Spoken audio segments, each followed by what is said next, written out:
Thank you and welcome back. Welcome to the show today. The topic today is Between Cross and Crescent, a Christian and Muslim perspective on Malcolm and Martin.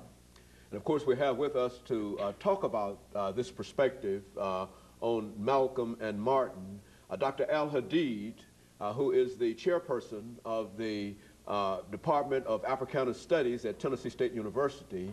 And with Dr. AAl-Hadid is Dr. Louis V. Baldwin, who is a professor in the Department of Religious Studies at Vanderbilt University. And of course, let me welcome you, Dr. AAl-Hadid, as well as Dr. Baldwin, to the show this morning. And to say how delighted we are to have the two of you here, and to also inform our audience that this certainly is not the first time that the two of you have been with us either collectively or individually. And looking back over some of the things that we've done, I can recall excellent shows from the two of you. Dr. AAl-Hadid, I remember quite recently we did something on the African American in the 21st century, which way for the future, as well as the African in the New World. And of course, Dr. Baldwin, you came to us a long time ago with James Earl Ray's wife, I think, and you did that assassination on Dr. Martin Luther King. And so both of you, as well as several other talks about Dr. Martin Luther King.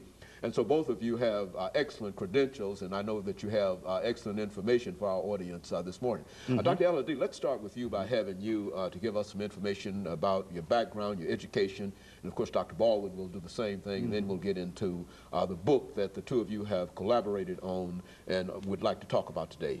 Well, I'll start with the most immediate thing is I'm chair of the Department of Africana Studies at Tennessee State University, a department that was created in 1994, and I was one of the architects and one of the co-founders of that department. And I went to graduate school, University of California, Santa Barbara.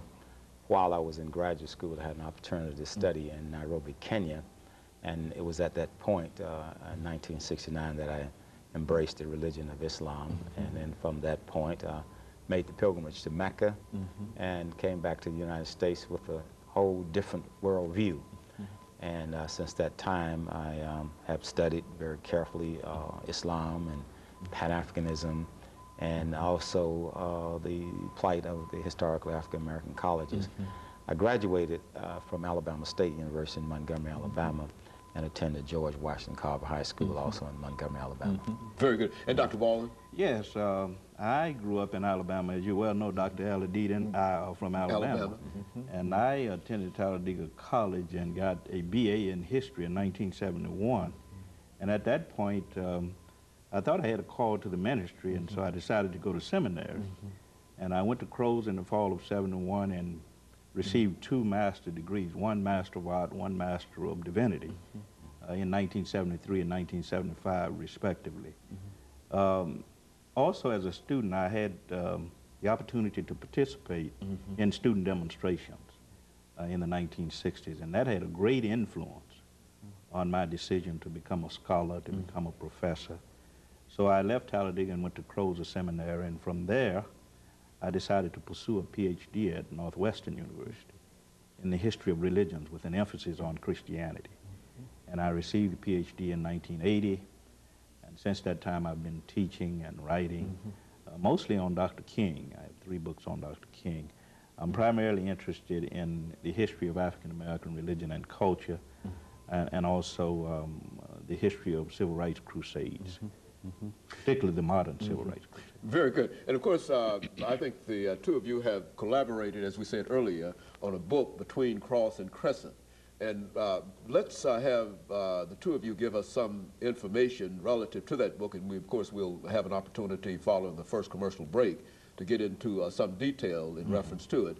But let's have the two of you sort of give us an overview in terms of what the audience can expect from such a publication, and the efforts that have gone into it, and the things that you believe to be important in terms of bringing this as a scholarly work in front of our audience this morning. Let's start off with you, Dr. AAl-Hadid, and of course Dr. Baldwin. I'm almost sure that we'll be interrupted, but we'll pick it up at the end of the first segment. Yes, I think my involvement started in 1985. It was at that time that I created a concept at Tennessee State University called the Great Debate.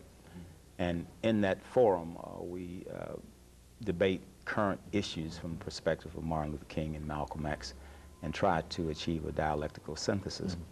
So it was about that time that I met Dr. Baldwin, and as fate would have it, he was also trying to bring some type of synthesis and some type of common understanding to Dr. King and Malcolm X.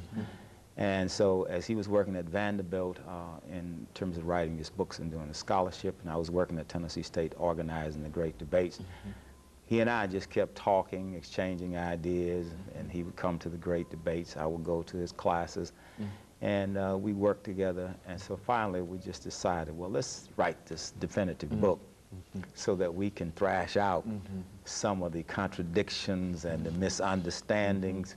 And so we started working on it. We did a first draft and an outline, and I think he got busy getting his tenure and full professorship at Vanderbilt, and I got busy doing the same thing at Tennessee State and creating the Department of Africana Studies.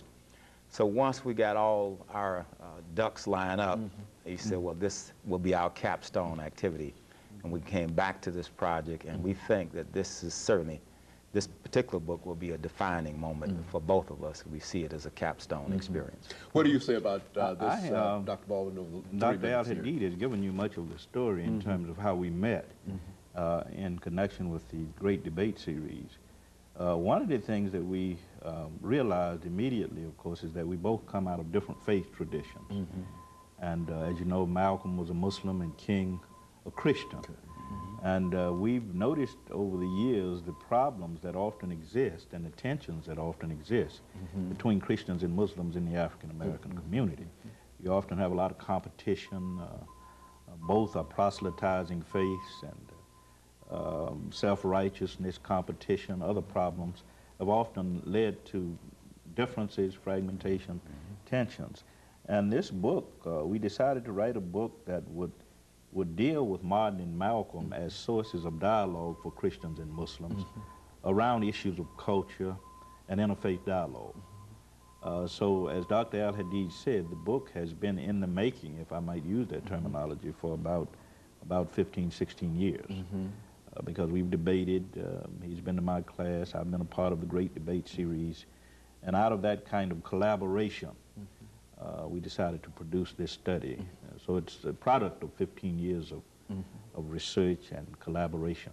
All dealing with the perspective of Malcolm and Martin in reference to just a whole variety of issues, I would imagine. Exactly. Well, now what kind of, and I'm sure you'll get into this later on, but what kind of initial problems you had in terms of bringing these views together, and how were these problems resolved?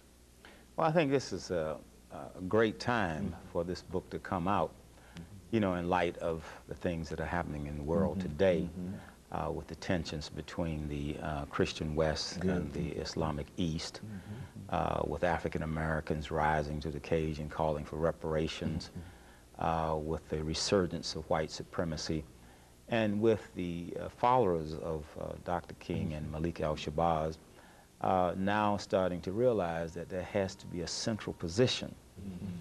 In the 60s, you see, they were put in juxtaposition to each other, diametrically opposed.